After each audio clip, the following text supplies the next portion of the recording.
इफिसियों की पत्री अध्याय 1 वचन 3 से 10।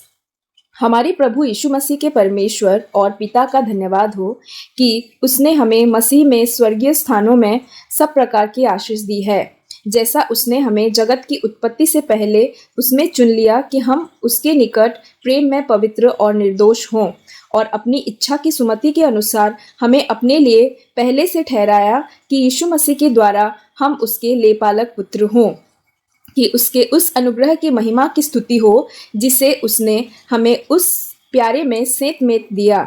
हमको उसमें उसके लहू के द्वारा छुटकारा अर्थात अपराधों की क्षमा उसके उस अनुग्रह के धन के अनुसार मिला है, जिसे उसने सारे ज्ञान और समझ सहित हम पर बहुतायत से किया, कि उसने अपनी इच्छा का भेद उस सुमति के अनुसार हमें बताया, जिसे उसने अपने आप में ठान लिया था, कि समयों के पूरे होने का ऐसा प्रबंध हो कि जो कुछ स्वर्ग में है और जो कुछ पृथ्वी पर है, सब कुछ वो मसीह में एकत्र करे।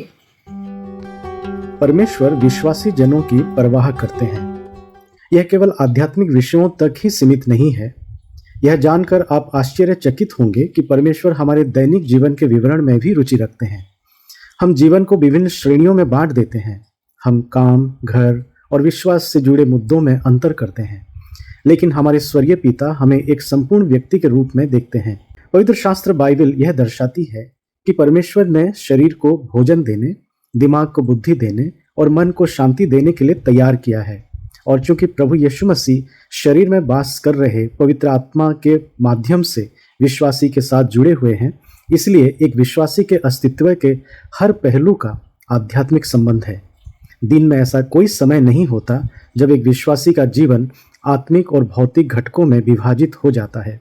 परमेश्वर अपना वचन विश्वासियों के प्रति उनकी प्रतिबद्धता पर जोर देता है।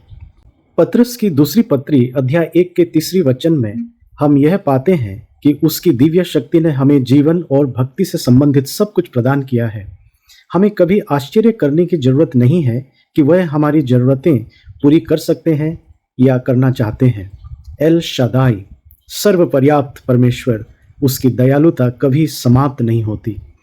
विनम्र विश्वासियों को उनके विश्वास को बढ़ाने के लिए जो भी आवश्यक होता है वह देते हैं, चाहे वह भोजन, आराम, ज्ञान या शांति हो।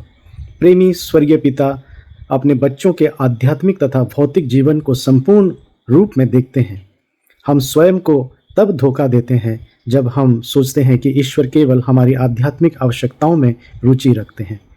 उनके पास देने के लिए कई तरह की आशीषें हैं।